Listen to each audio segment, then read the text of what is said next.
What's up, man? What's up, fam? How's it going?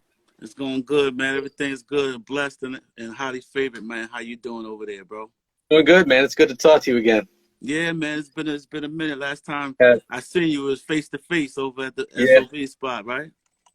yeah, that was that. And hopefully we'll be able to do face to face at some point again in life, the way things are Yeah. going.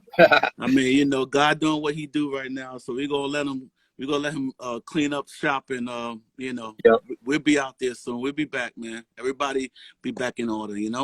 definitely. But hey, man, thank you for joining us for this interview, representing High Five. We're Okay. always happy to support you guys and what you got going on. So excited to talk about, the group's legacy and your last project, anything new you guys got going on. So we'll cover everything. Yeah, yeah. I mean, hey, we fam, man. So it's all good. It's all gravy, man. Sounds good, man. Yeah, Let's get started with the history. I love hearing the stories. Our readers love hearing the stories of the history and the legacy. Take us back to your involvement in the group, because if I remember correctly, you didn't come in initially, but you joined around the time of the first album. How did that all work out? yeah. I came in doing the first album. Um, somebody had gotten some trouble, man. And they Mm, needed another member because it was yeah, already kicking. They was already getting ready to move and groove. And so they auditioned like I don't know a couple of hundred people.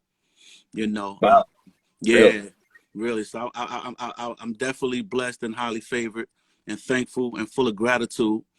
They came down to the Bronx. I was going to Stevenson High School at that time, straight from military school. Went to Stevenson High School, and I was singing in the gospel choir. And my man D, who knew the manager of High Five at the time, told him that he know the singer and everything, that's singing this gospel choir. So they Yeah. came down to Stevenson. We had a show, and they liked the way I was singing, evidently. And then they came back to the block and asked me to get in. I'll never forget. He had like one of those Sahara Jeeps, and never gonna forget it, man. It was big time back in those days. Yeah. So yeah, I was impressed by that. But I got in a Jeep, man. He asked me to belt out one, and that's what I did. I was just myself, and I sang a song, and 2 weeks later, your boy was on the plane going to Waco, man. That's crazy. Word, straight from the Bronx to Straight from the Waco. Bronx. Wow. Yeah, it was crazy. It was crazy. That's wild. So for those who aren't familiar, tell us your role in the group as far as the creative process. So you came on to assist with the second album and start from there. Like, what is your involvement in the creation of the albums after that? I mean, they needed that other tone, Mm, in the group, and I was down there. My range was fit right where they wanted. They needed that baritone, um, and that was my role, to be that baritone voice that was needed in the group. Um, as we started doing shows, it just turned out, my natural instinct started happening yeah. at the same time, where, because I feed off the energy of the fans, of the crowd, man, and then sometimes it's hard for me like to just stay there, so I get pretty, I started to get really hype, more like a hype person too, as well, when it comes to the stage show. And, Tony fed off my energy, you know what I Mm, mean? And the rest of the group, they came off with my energy, and I think that it just balanced out on the stage as well, at that particular point, a lot of crowd participation. It wasn't just about, one person up front singing leads and then everybody in the background and the next person who had a right. part come up.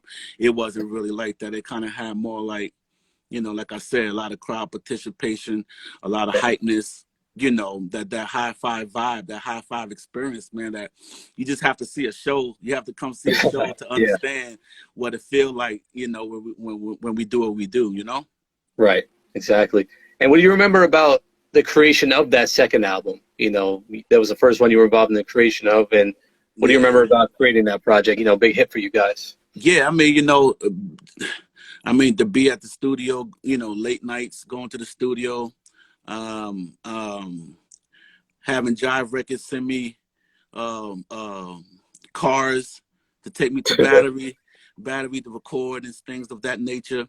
Yeah. You know, recording with some of the great people. You know, Joe and R. Wow. Kelly, and you know, just the list go on and on and on. Carbarelli, Errol Foster White, just a lot of real big name producers, man, that I was able to uh, get that experience to be in the studio and everything. And it was fun, man. It was fun, you know. At first, it took me some time to understand what was going on in there, you know, Right. and you know, just how far to stay away from the mic and things of that nature, you know. But it was like second, you know, second nature, man. You know what I mean? After a while, I just fit right in, man, and I did what I was supposed to do, did what they asked me to do. I really didn't ask too many questions, you know, at that age neither. You know, whatever they wanted, whatever part they gave me to sing is the part that I did, and I just left it like that. You know, I left it like that and couldn't wait to get on the stage. My thing was, I wanted to perform, man. You know what I'm saying? I wanted to get on that stage. You know. Amazing. Can you talk about the legacy of Tony Thompson a bit? Just because we have to continue celebrating him, and obviously it was a huge loss to the industry and for High Five when he passed. But what do you remember most about him and being in a group with him and his talent? I mean, I don't even know where to start. I mean, you know, he was a talent before his time. Like, you know what I mean? He was extra, man. Yeah. You know, he was like years in advance, you know, way before his time. He was my brother, you know, and I love him. A lot of people, you know, they get this misconception. They really don't understand the love that me and Tony have for each other, you know. But the pictures and stuff, when you look at the pictures that are out, they don't lie. You know what I'm saying? At the end of the day, you know, they don't lie. You know, me and Tony Joe. But you know, like with all groups, man, you know, you don't get along like that all the time. You know, you get your you got to have your, you know, you get your mishaps and stuff like that. But at the end of the day, you know, we were brothers, man. And like I said, for those who was blessed and fortunate to see a High Five show when he was alive and see how we did it, you know, you know that there was magic there, you know, amongst all of us. We all had, you know, they did a good job by putting all of us together, man. We all had, you know, great chemistry. And like I said, man, you know, just to be able to share the stage with Tony was remarkable. You know, I wish he was here right now. Yeah. You know what I'm saying? I'm just being honest. You know, I wish I had my boy with me right now. 'Cause it'd be hell. Word. Definitely, but, man. Yeah, man, you know, but his legacy, man, this is why we do what we do right now. Why I do what I do right now is to keep his legacy going as well, and High Five's legacy.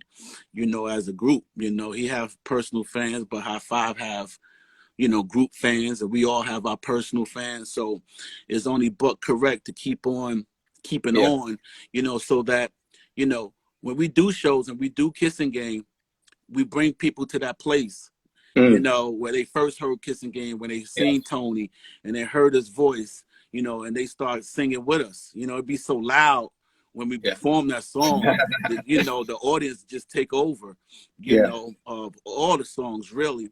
Because they go back into that time where Tony was alive, and it's like, you know, when they say out of sight, out of mind. So it's only but, you know, the more we out there, the more I'm out here doing this, you know, questions come out about Tony. So you keeping him out there, keeping him, you know, in the public eye, you know, when we do shows, like I said, you know, it's keeping him out there.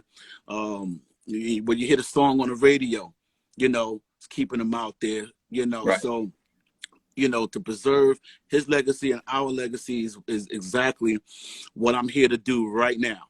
You know, Right. you know, that's what's going on. That's exactly what's going on. You know, myself and Marcus, you know, we worked hard to bring the group to where it was at, and it's only but correct that, you know, we continue to do what we're doing and not just let the brand, you know, go away. You know what I'm saying? It's not fair to all the fans out there, all the true high five fans. It's not fair to them that it Right. goes down like that neither. You know what I mean? They still want to hear the songs live, and Yep.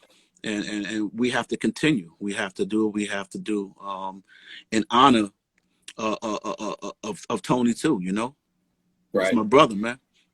I love that. I love to hear that, man. High five fans. Definitely want to hear you guys. I want to give a quick shout out to SOBs, the best music venue here in New York City. They just checked in on this video. You guys just did an epic show there, you know, recently, and Thanks to you you, know, bro. Thanks to you. hey Thanks man, to we just you. try to do, you know, we. Yeah, it's all you. You. It's all your guys' legacy, you know. Yeah, but you remember, you just keep it real. I called you, and you told me what to do. Listen, man, that's You know high what I'm five. saying? People want to see you guys. That's what it's all about. So, you know, if Yeah, we had any man. part, Yo, you yo, know, and shout out to SOBs, man. I appreciate SOBs for giving me the opportunity to bring High Five to New York City. And shout out to Jay Chosen. We had Jay Chosen on the show as well from The dope. Voice. But yeah, an intro. But I just want to say thank you to SOBs, man, because yo, they allowed me to bring the group there, and New York, man. They showed out, man. They came, Yeah, they came out, man. They came out. The energy was crazy, the vibe was crazy. right. That's another show that you just had to be there. Yeah, You just had to be there to understand what kind of vibe it was, man. It was crazy. New York was that's crazy, amazing, man. man. Yeah, yeah, So glad that was able to happen, man. yeah. But Thank you, man. yeah, no problem. And let's take it back to history real quick. I want to talk about, you know, but the time between when you guys put out the third album, Faithful, and then when you guys came back with The Return, you know, which was the last album Tony Thompson was on, that time, that gap. How did you guys come back together to make The Return album happen? Well, I mean, to be respectful, the Return album didn't have nothing to do with me. Actually, what happened? Yeah. What happened with the Return album legally? I had to stop that because Gotcha. it wasn't done the way it was supposed.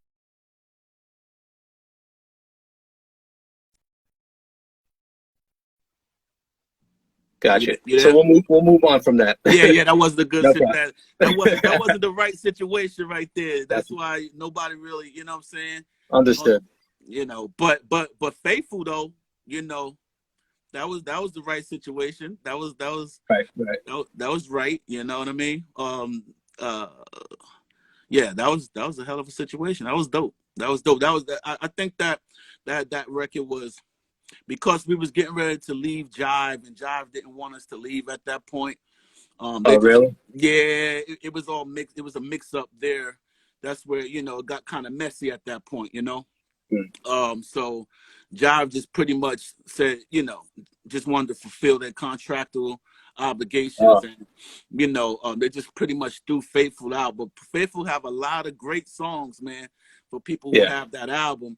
But they didn't push it as good as that they could have. It could have been another platinum album, had potential to be another platinum album, you know. But you know, once again, you know, the industry and business, you know, that it could be it That's could be that. something, you know what I'm saying? It definitely Yeah. could be something. And at a young age where you're not really understanding and knowing the business, you know, too much, and you just like being fed to the lions, so it's like you learning on the way Right. about the business at the same time, you know. So you take your lumps, and that's what Yeah. happens, man.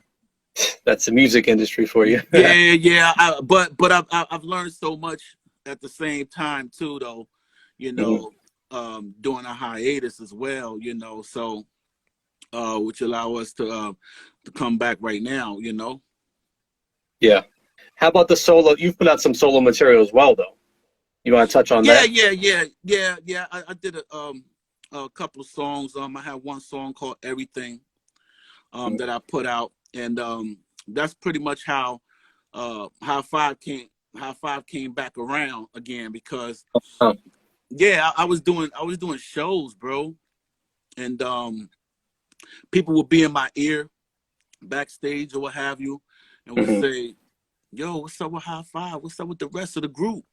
You know, we want to hear High Five too, man. We want to hear, you know." They was asking, they was asking. I was like, I heard it so many times that I started thinking about it, like, High Five is bigger than one person, you know what I'm saying, as a group, Right. you know what I mean?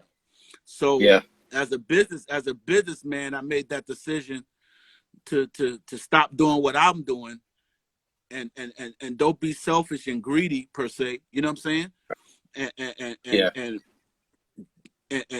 And do the right thing, and be involved with something that I have already, was doing, in the past, Right. that I already put my sweat equity into it already, Yeah.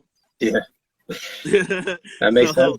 I mean, yeah, so that's what it was. I got with Marcus. I called Marcus, and I pretty much begged Marcus, because he really wasn't feeling it. You know what I'm saying? Wow. He wasn't feeling it, because we both was going through a time of remorse, depression. We lost our man. You know what I'm saying? And we lost him during a time where we found him. You know what I'm saying? Like we reconnected. We was about to we was getting ready to go to the studio to start recording a brand new High Five record when he passed. Wow. You know what I'm saying? So it hit myself and it hit Marcus pretty hard.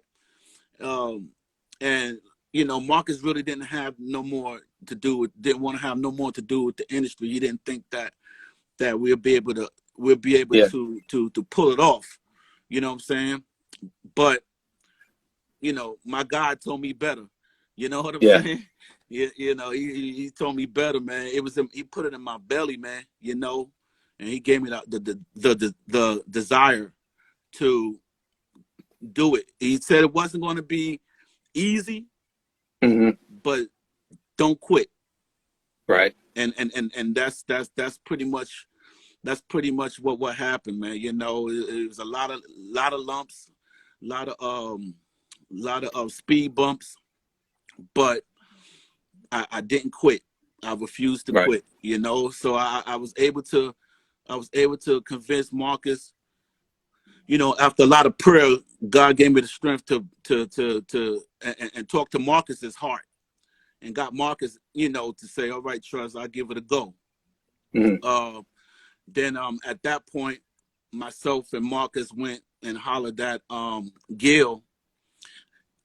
Gil had a little bit of resistance, but not much. He was pretty much like, "Let's do it. Let's do it," And then that's all that I needed to have. I just needed to have them two to say, "Okay, cool," Then at that point, I had reached back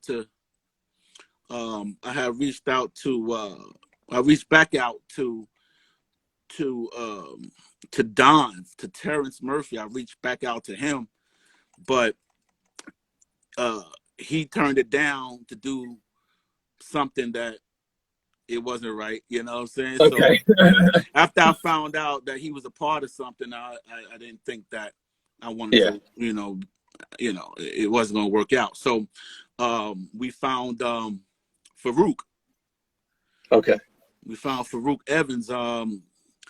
My man told me about Farouk, and a mutual friend told me about Farouk.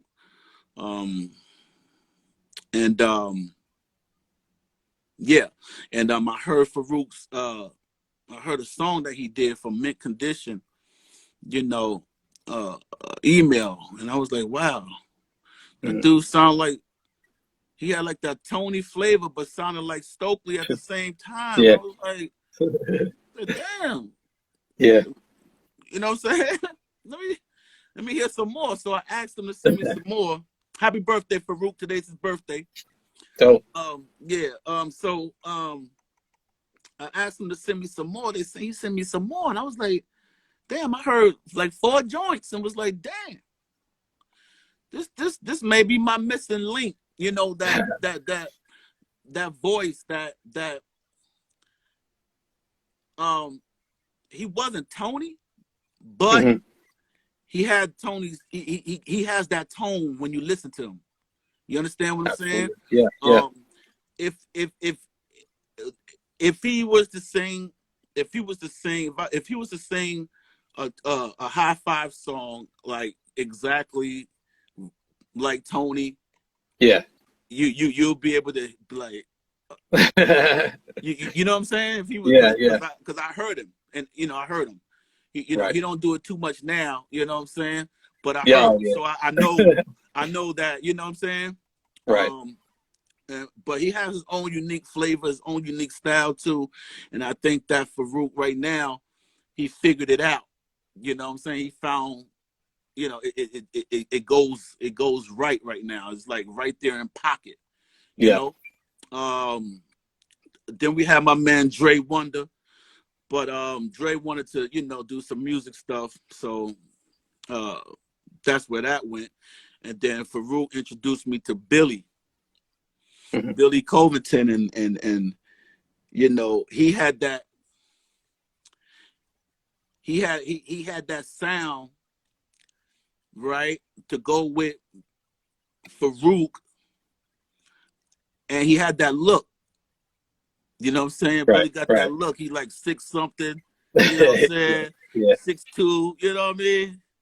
Handsome in the face, he had that look, man. It's just what it is, with the voice and the talent, and the talent to go with it, and it complimented Farouk at the same time. I wanted to do something different. I didn't want High Five to be just one person singing most of the leads and then myself come in and do a little bit of lead. I didn't want it to be like what Jive had it. I wanted to be like, what if we had 2 people going back and forth on the lead, and then just one baritone to come in, and then Mac and Gill holds the backs. I wanted to, to have something just a little different that you don't see, with the other groups that, that were, that, and at that time when we was coming back, there was no R&B, 90s R&B groups that was trying to come back. You know what I'm saying? There was none. There was really none at the time when we was trying. So I'm like, damn, let me try to figure out how can I reintroduce High Five without throwing it off. You know what I'm saying? Because fans could be like, you know what I'm saying? There's something, and we got that. We got a couple of fans that was like, you know what I'm saying? Gonna be some of those. Yeah, I don't know. He trying to sound like Tony. There can't be another Tony. And it's like, on the real, I would never, ever, and I'm saying it now, I say it all the time. It just pisses me off because sometimes I get stuff in it, not bringing light to the negative. I don't like doing that. But, sometimes we get, crazy remarks. You know what I'm saying? About, you trying to be like Tony, can never be. Listen, none of you guys love Tony more than we do. And you have to just get over that. You got to know that. You know what I'm saying? They think that we're going to try to, I would never do anything to demise my man. You understand what I'm saying? I would never do anything like that. What I do is from my heart because I love him. And I want to keep his name and the music going, So we would never have anybody to try to replace Tony. Tony is irreplaceable. When we perform as High 6. We don't perform as High 5 because we know Tony's on the stage with us. You understand what I'm saying? It's amazing. So for me, we would never try to get somebody to fill in Tony's spot. That's not how we do it. You know what I'm saying? So I just want to let all the fans know that, I gave it a lot of thought putting this together. Is why when you come to a High Five show, you see that mostly Tony's parts are done by Farouk and Billy. They split it up. You see what I'm saying? Yeah. They split it up. They go back and forth. One may do one whole song. One may do the one whole song, or they both may do one song together. You know what I mean? And it's always like a tribute, though. You understand? Until we do our new music, when we do our music that we done, the EP and stuff like that, then you get a chance to hear what we do as a group now, But when we're doing our throwbacks, the throwbacks are done tastefully in remembrance of our fallen brother, not in no other kind of way. You know what I'm saying? Shout out to Tevin, his son, and Tony's family, the Thompson family. I consider them my family. I appreciate their blessing. It was hard to get it because everybody was, in their ear, friends, it was crazy, man, because people didn't understand my mindset, and it was hurtful because in my heart, I felt like I was doing something. I felt like I was doing some good, and it hurts when you go out there and you mean good, and people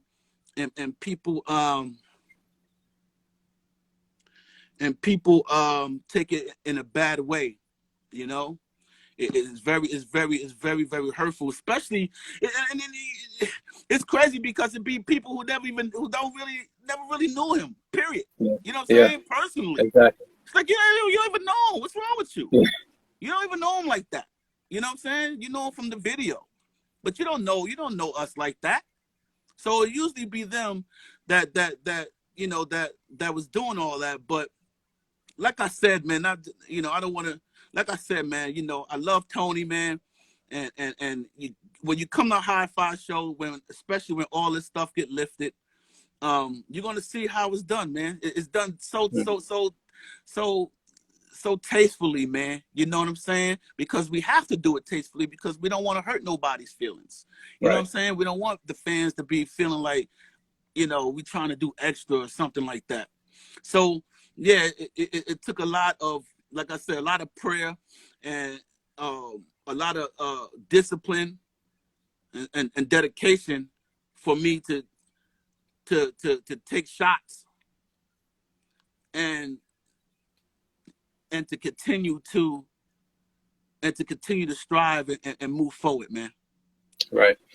Well, let me first say thank you for always doing right by not only Tony's legacy, and keeping his legacy alive, but also for bringing High Five back together. That story you told about how there was some reluctance, but you got it back together. That's amazing to hear because R&B fans wanted that.